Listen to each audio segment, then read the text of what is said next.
go. Okay, start to walk back, draw the A's up towards you. There you go. Start to steer with that left hand. A little bit of, yeah. Okay, back off the A's a little bit. Start to come in. Don't chase it. Don't chase it. Steer it, steer it, steer it, and step in. Okay, right as the bottom seam hits, if you step in, the back of it rolls back. It folds back.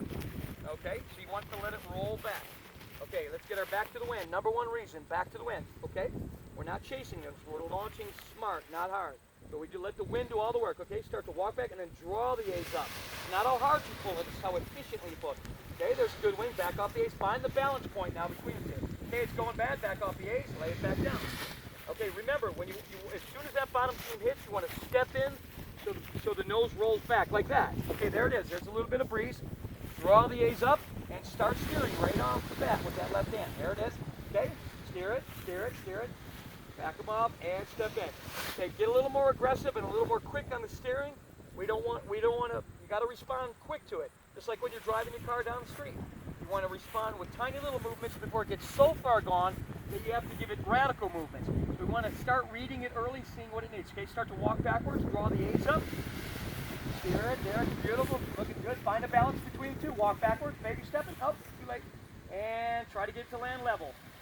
Remember, if we can get it to land level, that means we're directly into the wind. Now the wind is switching around here, and again, this is only pre-kiting, so what we're doing is just trying to get the wing set up. Pre-kiting allows you to check out the wing, check out the lines, and get it set up for the launch. If you can get it flying level, it's going to come up level. So this idea of these other instructors making you run over here and run over here to try to get under a wing that's coming up crooked, if they just would have pre-kited their wing the way I teach, it will come up level because the last time you laid it down level.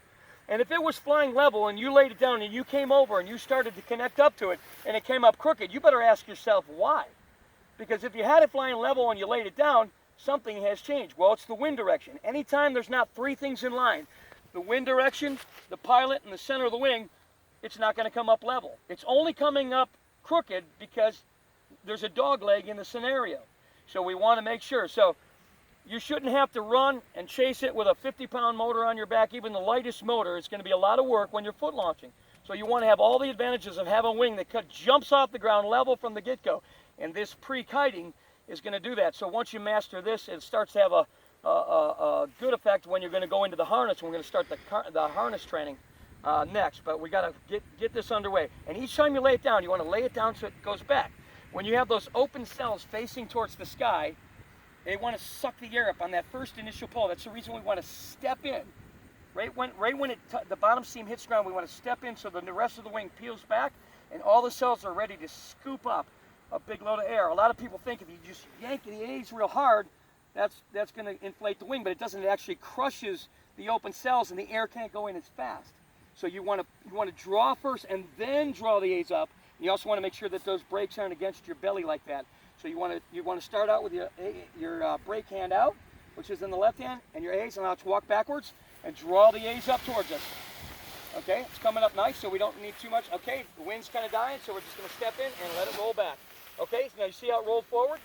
That's because right as that bottom seam hits, you got to stab that right hand forward so it lets it roll back while it still has some drag from the wind.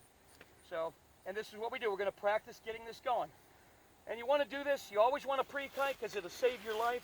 If you don't know if it's too much wind and you come out here and you just connect up like these other numbnuts do, and then all of a sudden you're going for a ride, getting dragged across the field, or just like super numbnuts, you know, taking a student out in 16 to 24 mile an hour winds on Imperial Beach kills a student. We don't do that. We'll pre-kite our wing first. We'll know if it's too much. We'll know if it's able to be flown that day. It tells us everything. It allows us to check out the lines, make sure there's no twists, make sure there's no damage to the lines from the last launch getting caught on a rock, make sure there's no seams coming loose in the wing, checking out the thing that's the most important, our wing. It's one thing if your motor takes a crap, but if your lines or your wing or anything come apart, this is the safety. This is the best part of the pre-flight and the checking right here. The next thing is we're setting it up for the launch. We're getting it flying level so that we can see our runway and we know that we're directly into the wind. And so we don't have to work hard. When we connect onto the motor and we walk over to the wing, it's ready to come up. And when your skill level is low, you don't want to have to work and fix that wing and run over here and run over there with a 40, 50-pound motor on your back. You want it to come up perfect and work easy for you. And so getting to lay this down, getting it to lay down right so it comes up the next time, but it also tells you not to fly too. If this wing, you come out in pre-kite and you see the wing flying and it comes over here, and then it jumps over here, and then it jumps over here, it's telling you don't go up. It's changing direction for a reason. And so what you do is you come out in the evening for an evening flight while the wind is still on, you kite for a while. Once a certain part of the day comes where the thermals are dissipating, all of a sudden the wing will start coming right from the same direction. And it won't be pulling 1 minute and dead the next, and pulling 1 minute and then what you feel on the ground with this wing is just the tip of the iceberg of what's going up there. And if you want to be an idiot and fly midday like this guy or that guy, go ahead, but they're all crashing. They're all hitting the ground. I have never seen a collapse on a glider because I don't fly in thermals and I don't do this stuff. I fly in safe weather and there's always another better day to fly. But pre-kiting your wing before you tie in could save your life, keep you from getting dragged, and it can make you make a good decision on whether it's time to fly on that day. And if you let your urge of stupidity override your intelligence when you see a day that's kind of marginal, but it's your only day off work until next week, don't do it.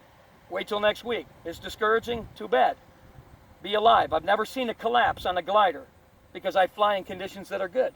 And I'm alive 30 years later. So that's what I like to do. Thanks. All right, let's give it up. Done.